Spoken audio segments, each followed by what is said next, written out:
Ladies and gentlemen, he's been marching.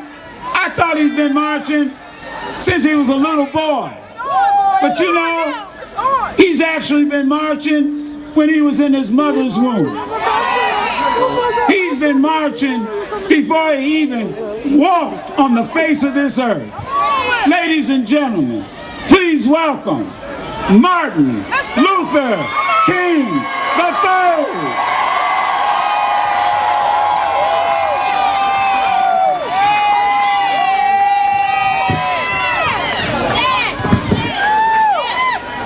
Let me thank God first for bringing us all safely here this day.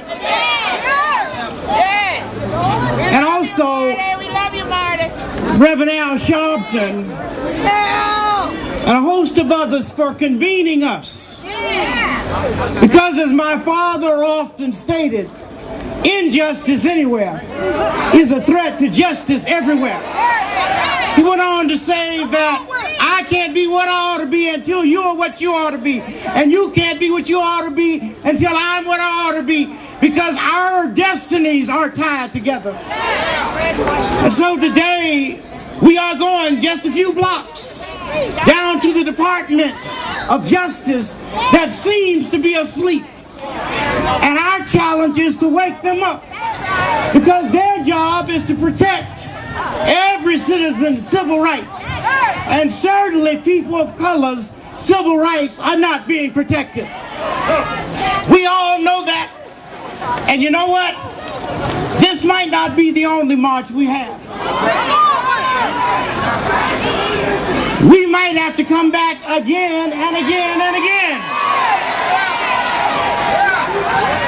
Because it's tragic that in 2007 that there are so many cases where equal justice under the law does not seem to exist. There are so many nooses being hung around America, and the Justice Department, which has the ability and laws on the books to prosecute, has chosen not to.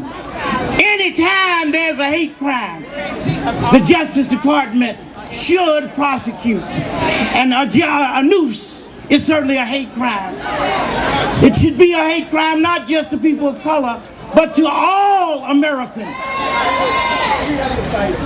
And so, you know, I believe that if my father were here, well, maybe we'd be a lot further. But certainly if he were here and appeared this afternoon, he'd be at the head of this demonstration. Because he always took stands. Not stands that may not be popular, not stands that may not be political, but he took stands because his conscience always told him they were right. And so you may ask the question this afternoon, well, how long will it be before we get justice? Well, I don't totally know what the answer is, but I know my dad used to say, not long. How long? Not long. Why? Because the moral arc of the universe is long, but bends toward justice. How long? Not long. Why? Because James Russell Lowell was right. True forever on the scaffold, wrong forever on the throne. Yet that scaffold sways the future, and beneath the dim unknown standeth God, keeping watch above his throne. How long? Not long. Why? Because God Almighty is on the throne. Let's get ready to march.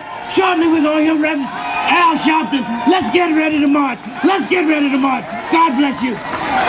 Welcome.